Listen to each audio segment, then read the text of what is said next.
Hello, good afternoon if you are in New York City or in the area on the East Coast, and wherever you are, good day, good night, good whatever. So, welcome to the third concert of this series of 10. Today, I'm going to play for you and go over two short and wonderful preludes composed by Django Reinhardt in 1937. They were named or labeled, two improvised guitar choruses. They were recorded at the BBC live in 1937, and they're kept for historical reasons. There is a label in France called Fremo, Fremeaux. They did an incredible job in compiling all of Django Reinhardt's music recordings in a box set of 20 double CDs. So I highly recommend that you get this if you really like Django. This is everything. Interviews, everything he ever recorded as a sideman for singers, as a banjo player when he was young, everything. It's crazy. It's very well done. And you have little booklets in it that give you like all the personal on the recordings, all the dates, where it was recorded, how. It's so incredibly well done. So these two pieces were recorded in 1937 in that radio. So imagine the sound quality. It's someone who recorded this radio show from the radio in 1937. So you have like, it's very bad quality. But it's a great thing they kept it for historical reasons, so we have access to it.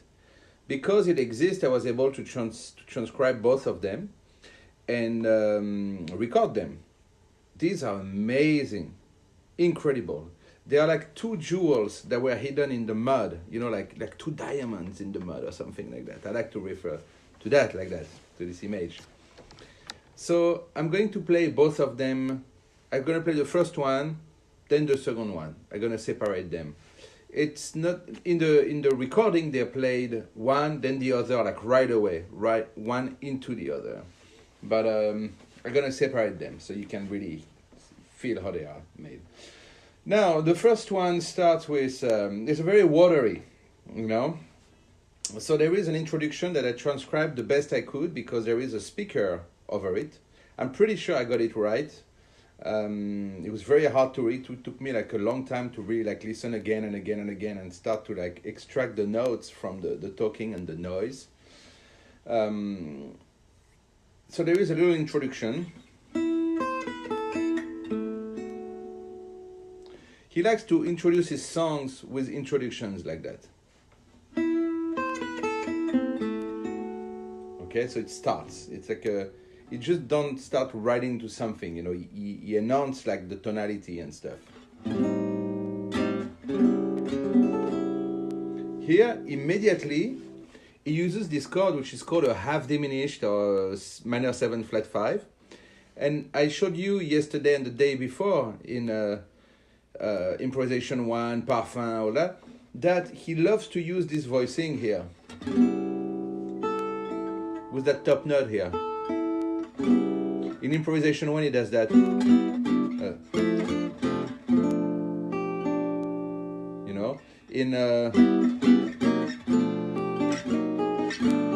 Nagin, he used it like that. And here, again, he uses those two notes on top. So it's a voicing that he really likes. He also does that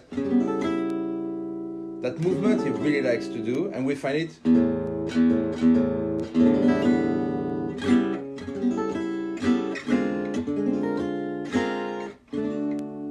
very Django that. So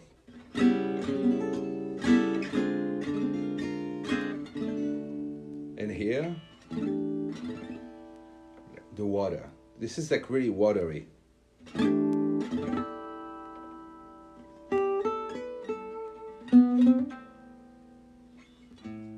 Okay, that beautiful phrase here.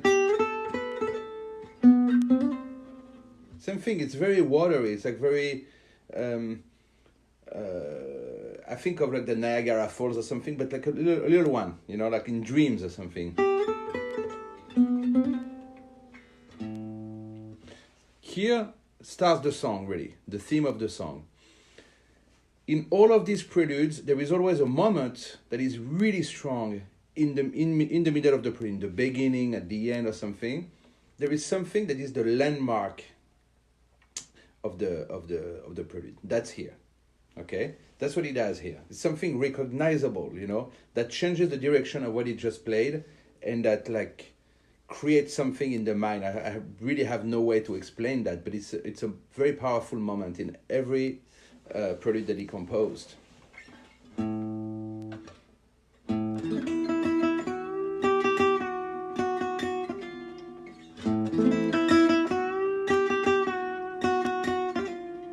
See?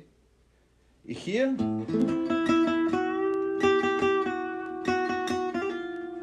he uses again the band, but not in a blues way.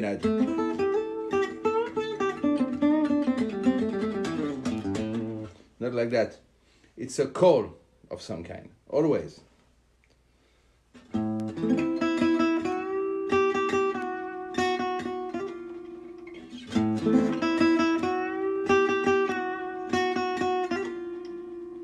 The response to that, very classical.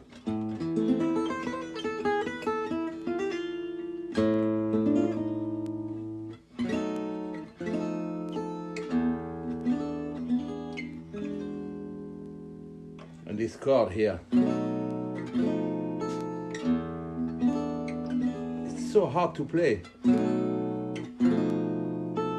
And that voice moving. And the top A that is like sustaining in the middle of that. It's so delicate and subtle.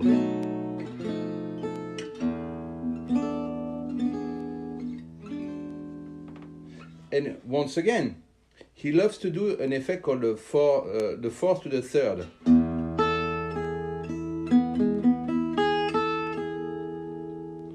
We find that a lot in classical music. I was saying yesterday and the day before.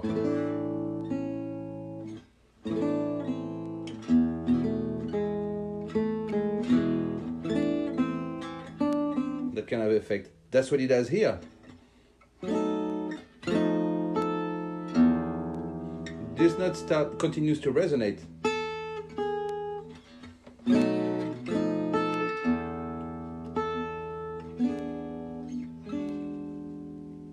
Now I respond to his first motif.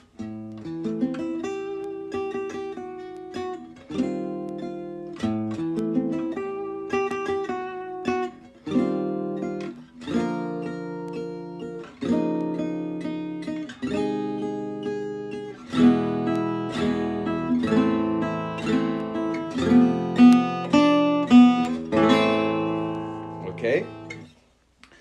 It's a very classical way of voicing things. Here, he uses this chord. It's a very specific chord that Django loves to use all over the place.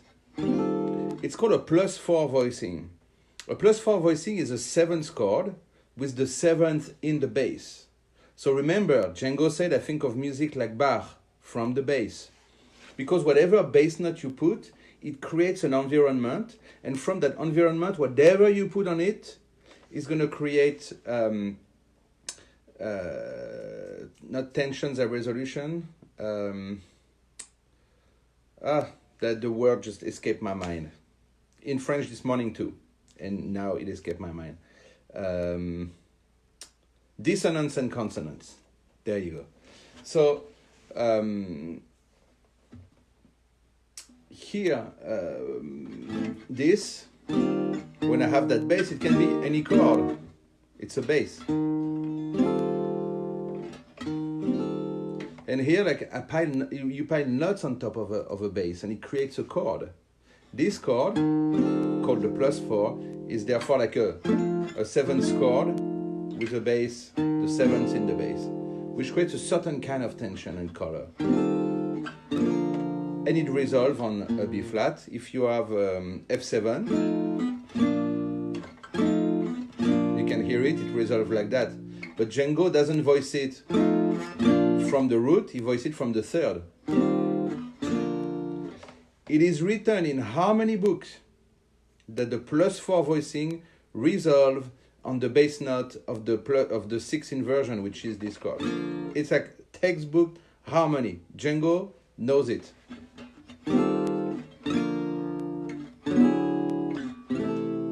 Same movement but on the minor chord.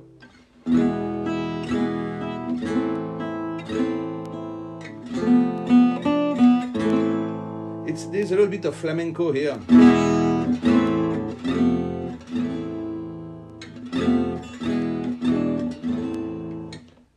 The F.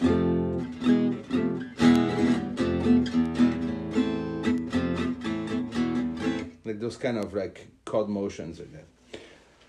So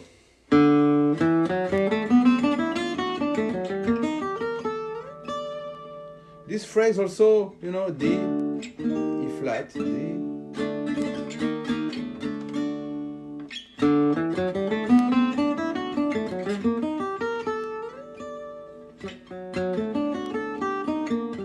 So we're going from D to E flat like that.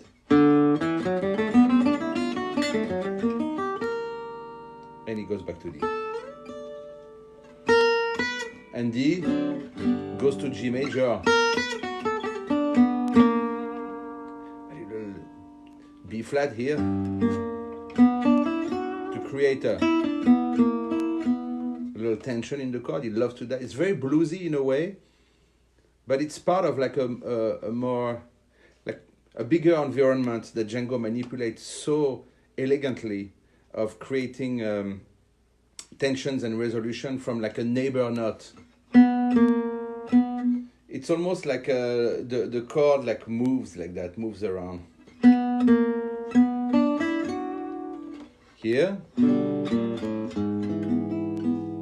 E to A minor, and listen to that.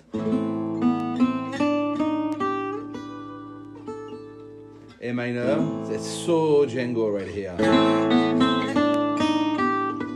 This.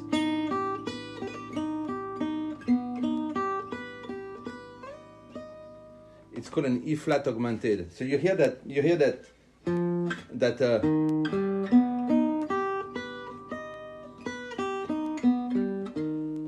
so Debussy, Ravel, and all that, pure like vocabulary that Django loves, all that augmented stuff. And here, a very beautiful harmonic movement. G, again with sixth inversion, with the third in the bass. And you see how those voices are moving.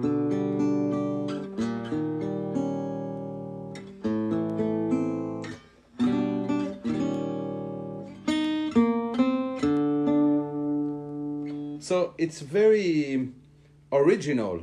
The way he does that. G, E flat, D, like that.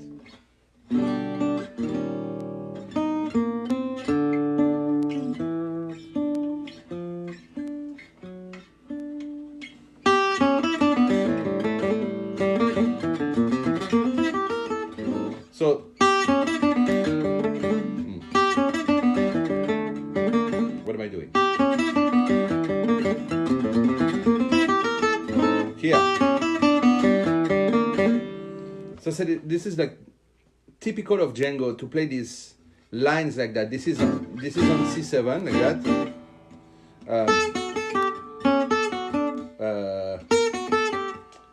What am I doing?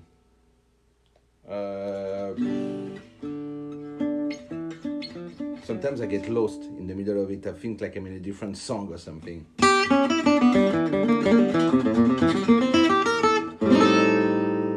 So this is on the C7. Typical Django with all the open strings and all like that. Or I try to do it with two fingers. Huh?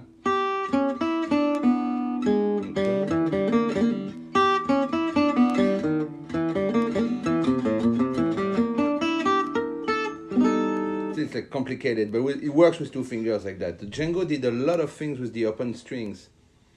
he manipulated, it's called the zero position on the guitar with all the open strings, and he was a master at commanding this area. It's crazy. So here he finishes the song, this is the end of that little prelude, with like a series of chords. So he does it in a very quick way, like that.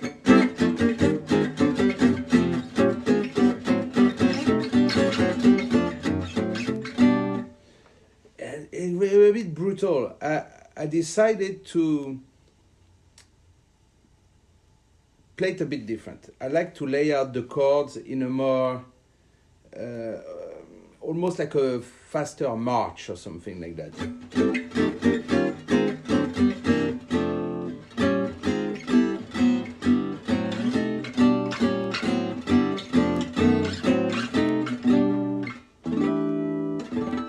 And he ends up with these two effects of water with the harmonic. All right, let me play it for you.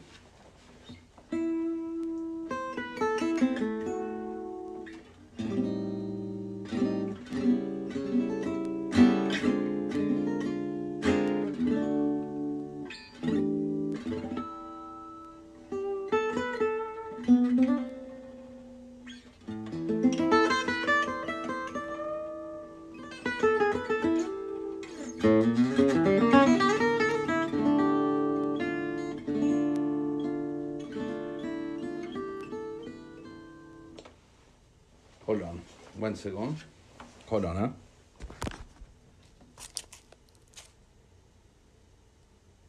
huh? Okay. Sorry. Let me replay it.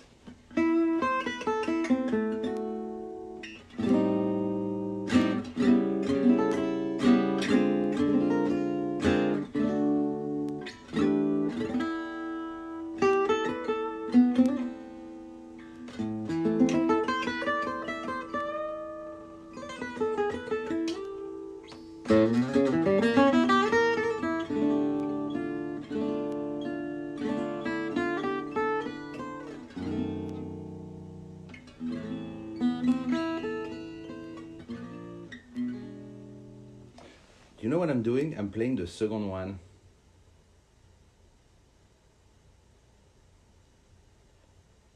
Hold on 1 second.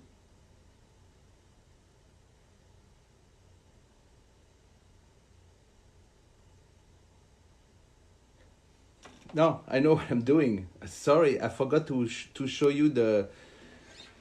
I'm mixing up everything. It's crazy. These pieces, it's a gigantic thing. I forgot to go through that whole first part and explain to you. I was like, what am I doing? I just forgot to show you that whole first part. I went directly to the A minor. Whatever, I'm just going to play. And the explication is in a different dimension.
So that's the first one.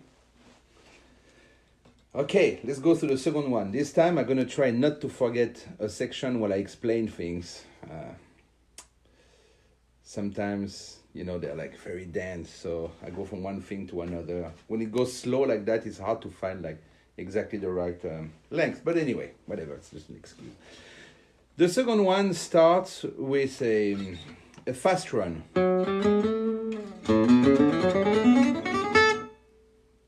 Okay.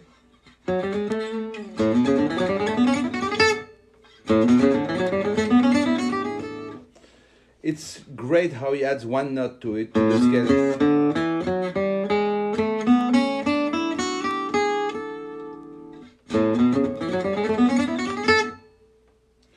Then you respond with a chord, a B flat with an A in the bass.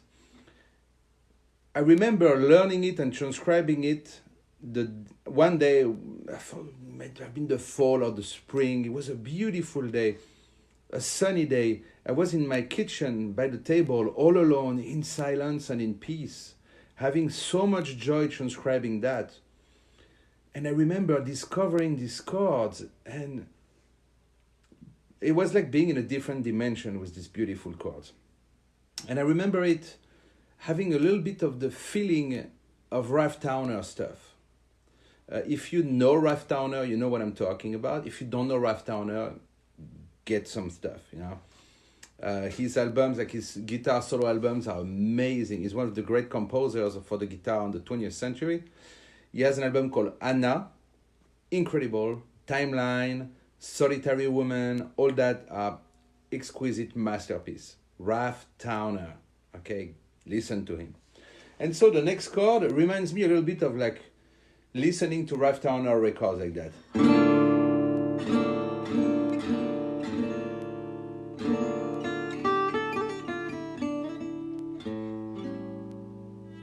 Then he goes through like a little Spanishing little thing.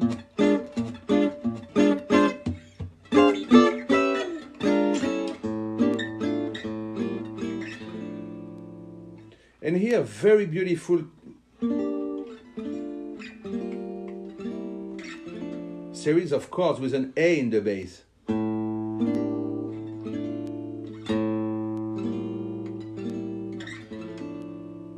You see that?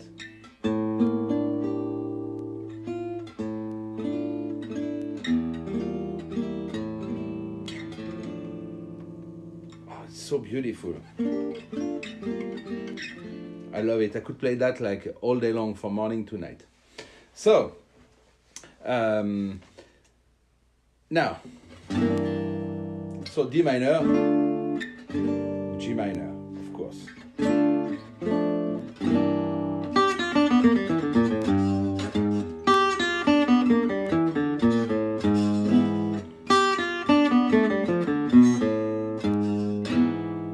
So this is G minor.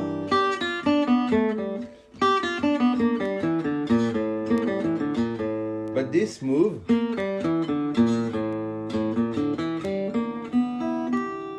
is very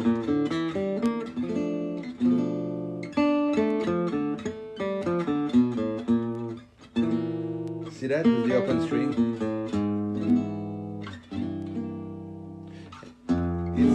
Alors, it's amazing. E. That's kind of what we want to hear. Okay? If I do that, sorry, someone was trying to call me. Okay, or like that. But this is what he does.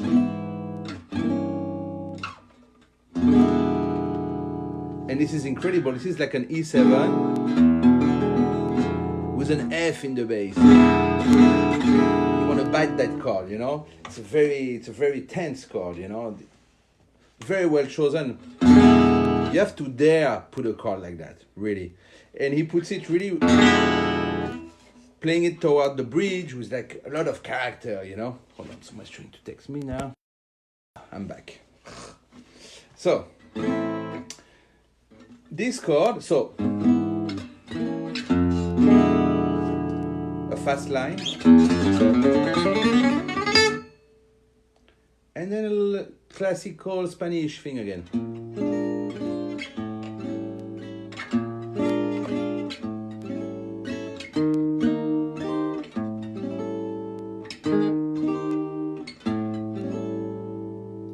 And now we're entering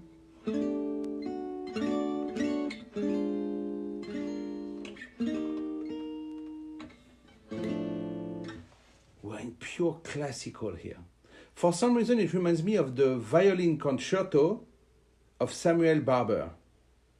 There is like moments like that where the whole orchestra almost comes to an end and things are like floating and very tense, with the violin floating on top of the orchestra. So here it's pure classical.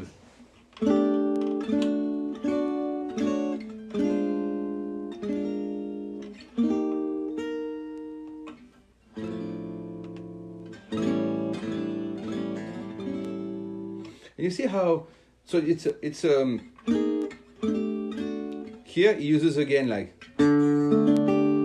that 4/3 that I was talking about before, very classical.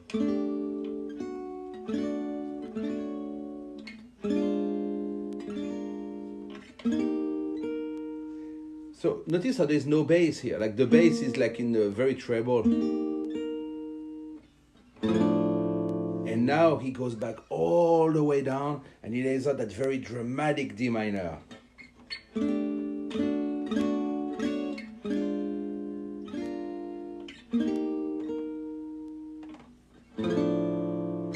Especially because he starts in D major.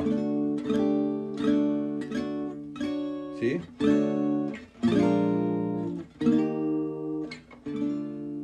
He starts in D major, B flat to E flat, and from the E flat to the D minor like that. It's a very dramatic effect, harmonic effect. But now he's how he does it one last time.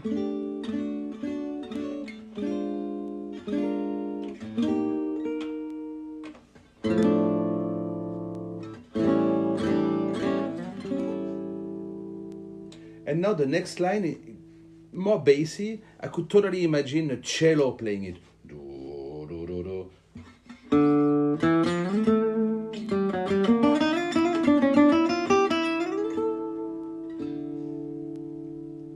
See?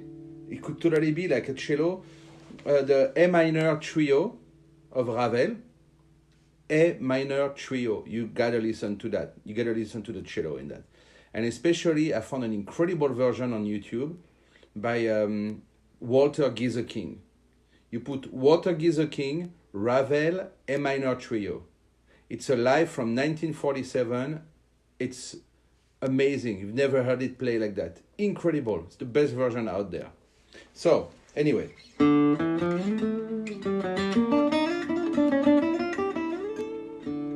The response on the top. A little bit flamenco-ish.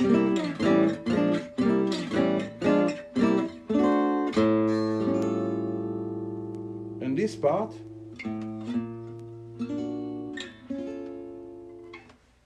he plays it only once, but I like it so much. I decided to play it 3 times to create the same effect that you find in Debussy, La Mer, or Ravel was doing that a lot too, especially Debussy was known for doing like repeating three times one idea and then moving to the next like that, you know. So that's what he does here. There is something also very, that is a lot about time passing, maybe some like grandfather, I think it's how you call it in English, a grandfather clock, you know, is like that thing in it, like at night time. I don't know, there is something about the world of dreams, something very Jungian about these chords. It's something very about dreams and time.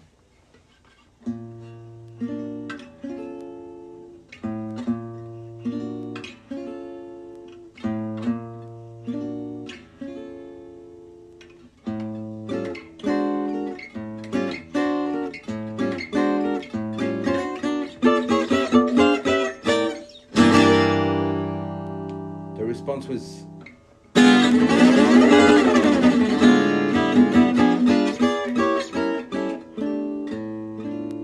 see those big chords, the diminished.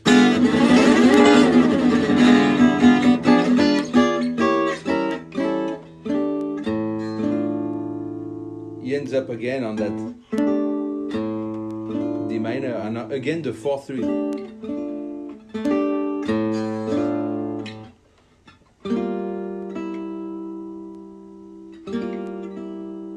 This could be perceived as a G minor, but then he changes the bass for a C. And then he goes here on that B flat 7, and having the response with the open string. It's like a bit hard to play. And same thing, it has to do with time. Genius move. Okay, so it does those things. Let me replay it.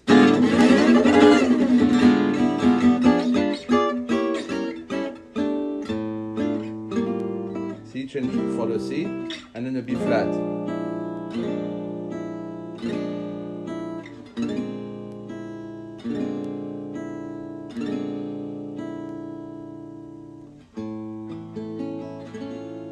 A little ET here.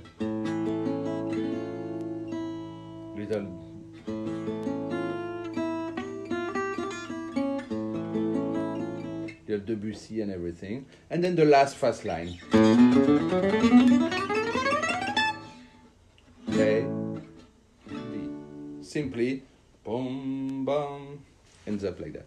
Let me play it for you from beginning to end.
Et voilà. You got those two preludes. Two improvised guitar choruses, as they say. I don't know, I don't like that title. So, on the record, actually, I put them in French. I say, solo improvisé, numéro 1, numéro 2, number 1 and number 2. Improvised solos, I don't know. Is it better? I'm not even sure. So, tomorrow, Tomorrow I'm going to present you two wonderful pieces. The first one is T for 2. So it's the only one Django didn't compose, but he wrote a crazy arrangement, very classical, very beautiful, very sophisticated. And the same day he recorded another one, which is a total masterpiece. It's called Echoes of Spain. So tomorrow, T for 2, Echoes of Spain. If you need records and CDs, you can get them on Bandcamp. You have all the infos. If you need lessons, you can let me know on private message. And Django Agogo has been moved October 6, 7, 8. And we are like we're in the starting blocks to go back on the road. So as soon as it reopens, we're going to be running. Okay? So keep an eye on the website and on the page. But meanwhile, tomorrow, number 4 of this series of 10, T42, Echoes of Spain. And I wish you all a very good evening and much love. Peace.